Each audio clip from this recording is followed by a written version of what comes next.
Estilo de vida. Hola. ¿Cómo Luciano, estás? te va? Héctor? Bueno, ¿Qué bien, tal? bien. ¿Todo bien? Bien, bien. Qué Bueno. lindo mirarnos. Los otros días estábamos mal. Estábamos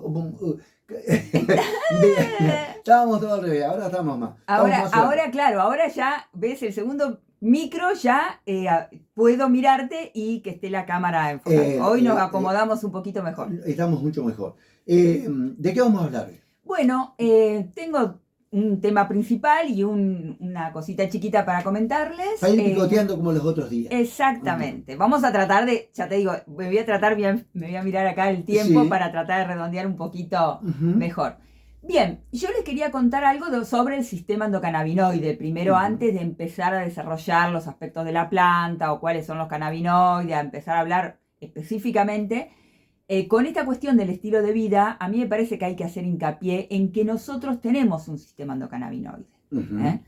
Lo que pasa que es de un reciente descubrimiento, porque esto empezó, yo les recomiendo, si tienen oportunidad de ver por YouTube, hay un documental que se llama El Científico, y yo ya lo vi como 5 veces, 6 veces, no me acuerdo. Va relatando Rafael Mechoulam, que era un científico de la universidad, falleció en el 2023, también tenía 90 y pico de años. Una vida, la verdad, que muy fructífera, un investigador de la Universidad Hebrea de Jerusalén, que fue el que empezó a todo esto, a descubrir el cannabis. Entonces, ¿cómo fue todo el camino? Pero él empezó en el año 64. O sea, empezó un tiempo antes, y en el año 64 fue cuando él descubre, con por supuesto, equipo de trabajo, lo que, digamos, después lo vamos a conversar mejor, los 2 principales cannabinoides que tiene la planta, que decíamos el otro día, el THC y el CBD. Pero la verdad que la figura de Mechoulam es increíble. Por ejemplo, no les voy a spoilear el documental, pero les hago una mención. Él lo que dice es, nosotros éramos una universidad chica, teníamos poco presupuesto, y entonces dijimos, ¿de qué hay que investigar? ¿De qué podemos investigar nosotros? Y se le ocurrió, dice, bueno, en este tema del cannabis nadie está investigando porque las universidades grandes que tienen mucho presupuesto están en otras cosas. Y él dice, bueno, vamos a ir por acá. Se ve una epifanía o algo por el estilo, porque realmente, ya te digo, vivió todos estos años, cómo fue todo el proceso para ir descubriendo este sistema endocannabinoide. Y Mechoulam lo que hizo fue a la policía a pedir que le dieran cannabis de esos que secuestraban en los operativos. Cargó cannabis en un portafolio y se subió al micro, ¿no? Él viajaba así en micro, y claro, dice, la gente sentía el olor. Y él, bueno, no veía la hora de bajarse. Bueno, y ahí con ese cannabis que le dieron en la policía, primero en forma absolutamente informal, confiando en lo que decía el rector, que lo respaldaba el rector de la universidad, él empezó a investigar y bueno, empezó, ya digo, en los años 60, donde descubrió cómo estaba compuesto estos fitocannabinoides, digamos, que tiene la planta. Decías. Se me ocurre una pregunta. Sí, por supuesto. ¿Cómo descubrió este noble señor la planta de cannabis, siendo que la planta de cannabis es nativa de América Latina? No, lo que pasa es que, bueno, una cosa es que es nativa y yo tengo mis serias dudas de eso, Bueno. Es del Asia, en realidad. Pero como es una planta que, ojo, ¿cómo germina? Por el viento. Entonces, el tema es ese. Ya te digo, a él lo que le interesó eran los compuestos químicos que tenía la planta. Porque claro, ya te digo, él de dónde recolecta el cannabis. Ya te digo, va a la policía porque recolecta de los operativos que la policía confiscaba por el efecto psicoactivo, todo eso, bueno, que es lo más conocido, ¿no? Entonces, ya te digo, a él le llamó la atención, él buscaba un campo para investigar en la universidad. Recordemos que la investigación es una de las principales actividades, digamos, de cualquier profesional. No hay disciplina que avance si no hay investigación. Total. Y entonces ahora estamos en el horno nosotros, porque en lo que, por ejemplo, a mí me compete enfermería, si uno no investiga, no avanza. Entonces a él lo que le preocupaba era che, ¿de qué podemos investigar nosotros? Ujú. Y dijo, y bueno, veamos investigar el cannabis. Ya digo, tuvo un momento de lucidez, ya digo, una mente brillante, Ujú. Mechoulam. Entonces, ya digo, llevó al equipo. ¿Y qué hizo?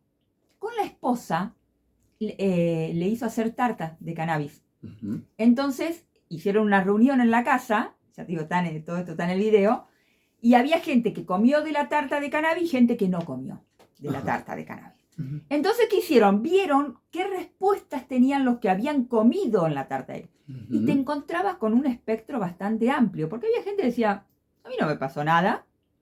Había gente que decía, a mí no me pasó nada, pero no paraba de hablar y de reírse. Ah, mira. Claro, había gente que hablaba, pero en forma totalmente desconectada. Ujú. Incluso dice, tuvimos una persona que se descompuso, que entró con un síndrome de ansiedad, Ujú. que, tipo ataque ¿cómo que se dice? De Convulsiones, pánico, ajá, ataque de de pánico, sí, no, ajá. convulsiones no, pero No, tipo ataque de pánico, pánico. Y de angustia, así una cosa así. Entonces, ya te digo, él hizo como ese experimento empírico primero en doméstico. Y eso como que ya después empezó a darle pie justamente, bueno, a ver, ¿qué pasa cuando una persona consume esta planta? Entonces dice, el caminito que hicieron fue este. Empezaron a armar hipótesis de trabajo y dice, bueno, pero si las personas reaccionamos a esto es porque en nuestro organismo hay receptores para estas exactamente. sustancias. Ajá. Empezaron por Ujú. ahí. Ujú. Los receptores se descubren recién en los años 80, que fue que le pusieron el receptor. Ya digo, esto empezó en los 60, Ujú. bueno, ya, toda investigación, por supuesto, y empiezan a descubrirse los receptores cannabinoides, que al principio los dos primeros, que son los más estudiados, el CB1, porque es cannabinoide 1 y el 2, Ujú. son los más estudiados. Uno, el primero más que nada en toda la parte del sistema nervioso central, y el otro es todas células más periféricas y órganos más del sistema inmune. Después se descubrieron otros que todavía está todo ya digo, esto hace 50, 60 años. Entonces está todavía, hay muchas cosas en pañales todavía, porque tampoco es que tanta gente se ha puesto a investigar de cannabis. Y algo que frenó mucho la investigación fue cuando Estados Unidos lo declara como una droga en la lista 1, que es absolutamente adictiva, Ujú. que no tiene ningún efecto terapéutico, y estuvo muchos años, obviamente, con esa prohibición a la que adhiere América Latina. Bueno, entonces, ya te digo, empezaron con eso, descubren los receptores cannabinoides. Entonces, ¿qué dicen? Bueno, pero si hay receptores cannabinoides, debe haber sustancias que activen estos receptores. ¿Ves? Es todo un camino, realmente un laburo increíble de esta gente. Y ya, bueno, unos años, ahí ya había más movimiento, en los años 90 y pico. Ahí es cuando descubren primero la anandamida. ¿Qué es esto? Digamos, un endocannabinoide, es un cannabinoide que nosotros produce nuestro cuerpo, y que le pusieron el nombre por Ananda, que en sánscrito quiere decir felicidad. Porque la relacionan con las sustancias. Mira, ahí, por ejemplo, está estudiado el tema del síndrome del corredor, que es cuando vos haces actividad física, que la persona se siente mejor. Y eso lo atribuían a una sustancia que se llaman prostaglandinas. Pero también está estudiado que las prostaglandinas son muy grandes para atravesar la barrera hematoencefálica y producir un efecto a nivel central de me siento bien. Entonces, lo que postularon en realidad no es por las prostaglandinas, sino es por la anandamida. Es decir, nosotros, al hacer actividad física, Ajá. producimos este endocannabinoide que tiene diferentes efectos, y uno de los efectos es eso, de mejorar el estado del ánimo, de disminuir el dolor, bajar un poco la ansiedad. Entonces, bueno, descubren la anandamida y después descubren otro que se llama 2, el número 2, y AG, que son las siglas del ácido glicerol. Entonces, bueno, esos son también como los dos principales endocannabinoides, que lo mismo, vos imagínate, te estoy diciendo a mediados de los 90 más o menos, para situarnos en el tiempo.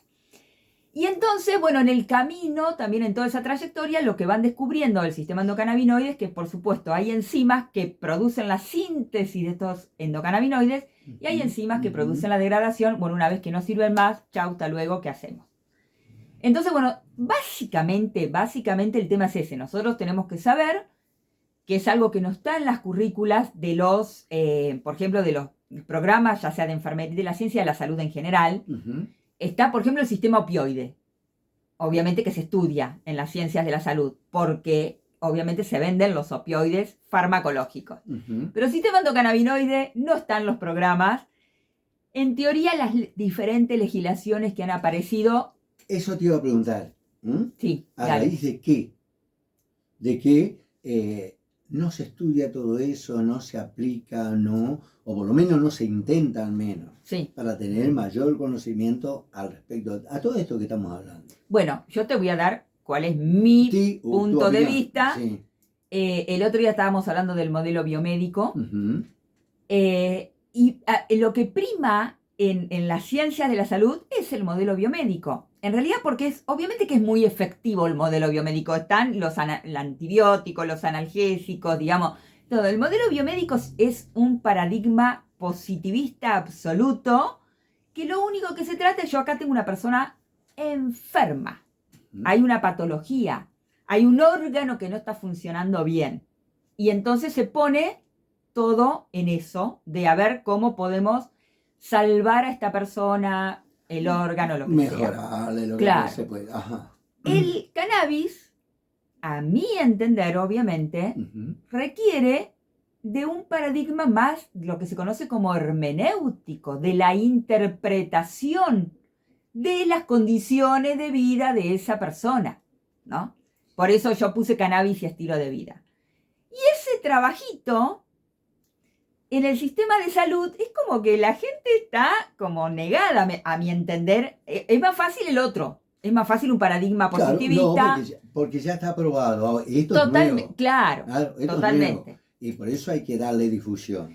Y el peligro que yo veo es que justamente todo el sistema que adhiere, como decíamos el otro día, no solamente los profesionales de la medicina, todo el sistema que adhiere al paradigma biomédico está tratando de arrastrar, a mi entender igual por ahora le está yendo mal, lo cual no quiere decir que lo vayan a conseguir, está tratando de hacer encajar el cannabis en ese paradigma.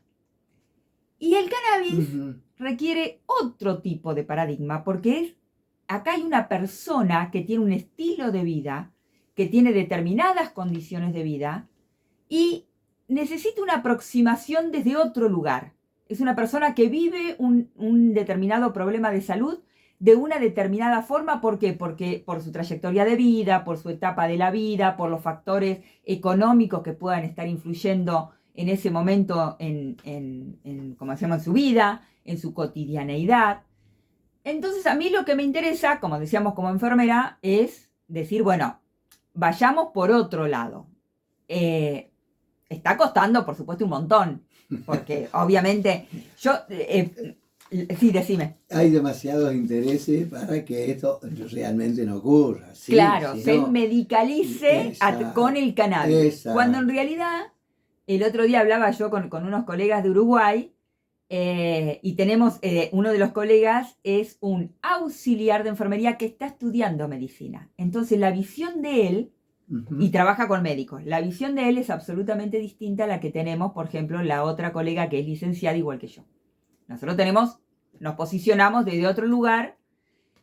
Una de las cosas que te quería mencionar es cuál es la función de este sistema endocannabinoide, que me parece importante. Eso está bueno. Porque, para que los oyentes o alguien que esté interesado escuche y que nos entre, que nos penetre cómo es toda esta cuestión claro, tan negada incluso por los sectores, no solo médicos, sino la propia sociedad. Lo único que quiere es decir, bueno, me pongo un porro, me vuelvo loco.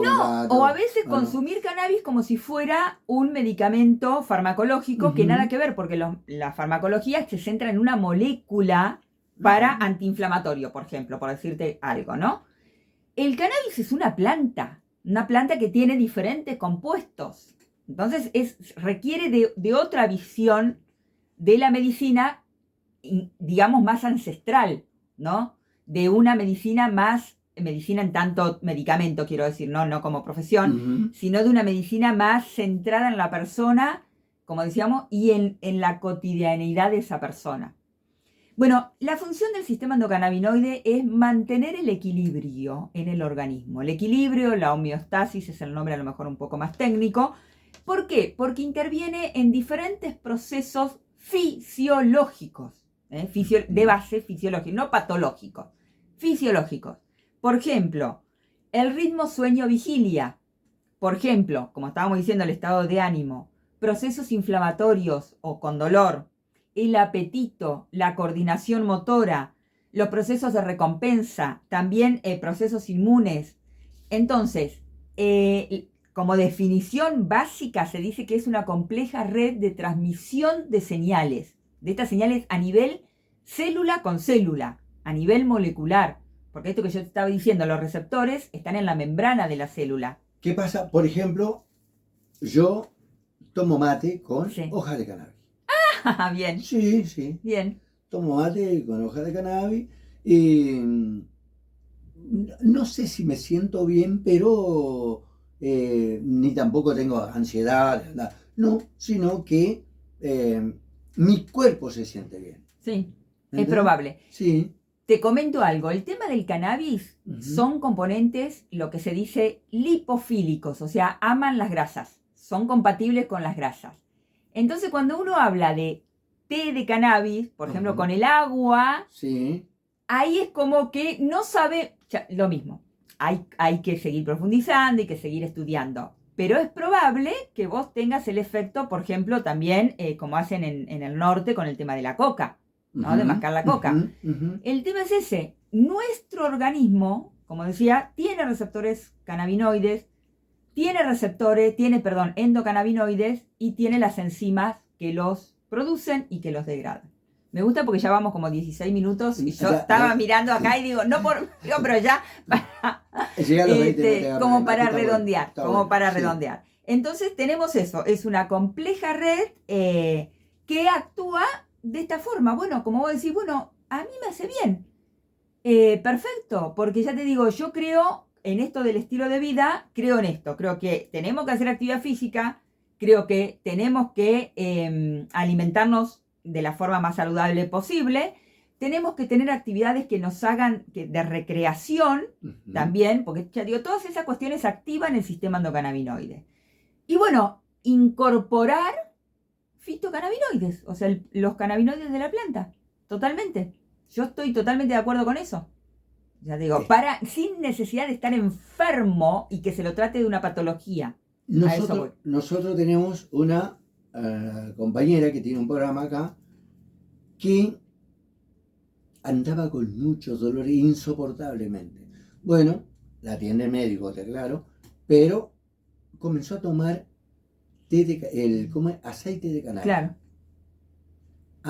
Se le fueron los dolores, anda bien de las articulaciones, camina con firmeza, es una señora grande. A veces es un riesgo el tema de venderlo. Hay experiencias obviamente que salen re bien. Igual como todo, siempre, si vos tenés 100 pacientes que trataste con cannabis, seguramente por la diferente bibliografía que yo he consultado, va a haber 30 que te van a decir a mí no me hizo nada. Pero vas a tener 70 que te van a decir me hizo bien, me hizo muy bien, me hizo más o menos bien. Entonces hay una mayoría que algo le hace. Bueno, eso tiene que ver con el sistema endocannabinoide que nosotros, como no está estudiado, no sabemos tampoco. No es que vamos a medirnos así como vamos a medirnos la glucosa, vamos a medirnos la cantidad de anandamida que tengo. No está eso a disponibilidad. Entonces, una de las cosas que vos dijiste, así ya redondeamos, es esta. Está tratada por el médico. El cannabis es una terapia complementaria. La persona tiene que ir al profesional de la medicina. Total. Tiene que tener un diagnóstico y, ya te digo, y en todo caso, consultar obviamente con ese profesional qué pasa si yo consumo cannabis. Como decíamos el otro día, por el tema del seguimiento y todo eso. Por un lado eso, que es una terapia complementaria. Y por otro lado, otra de las cuestiones importantes también es que esto sí está estudiado, lo mismo es incipiente, se ha visto eso, que hay patologías que responden a una sobreexpresión del sistema endocannabinoide, por ejemplo, la obesidad o trastornos metabólicos, y hay otras patologías, que esto es muy interesante también, que es dicen déficit del sistema endocannabinoide. Por ejemplo, la fibromialgia, las migrañas y el síndrome del colon irritable. Vos sabés que, hablando también con el grupo este de mamis, que 2x3 charlamos, cuando voy a Paraná, han tratado mucho la cuestión de la fibrosis quística, que les ha hecho... Yo no he leído respecto a fibrosis quística, pero no sé, ya digo, tendría que leer. Aparte, bueno, la pediatría tampoco es mi campo, que digamos. Claro. Vos me dijiste que era con niños. Sí. Pero el tema es ese, el cannabis, más allá de la medicación, te alivia síntomas. Entonces, obviamente que sí, puede ser que, o sea, la persona se sienta mejor, tenga menos dolor, como decías vos, ya digo, esté mejor de ánimo, duerma mejor. Y ya con eso vos, el otro día estaba leyendo un libro, un capítulo de un libro que estaba leyendo, uno dice, pero cosas de la cotidianidad que no es poca cosa prestar atención a eso. Y generalmente pasa eso, los profesionales de la medicina que te atienden en 10 minutos, te prestan atención a, bueno, qué sintomatología tiene, tome esto y hagas esta placa, qué sé yo, este laboratorio y ya está. Porque te atienden en 10 minutos. Y esto requiere otro proceso. Estamos. Perfecto. El próximo mes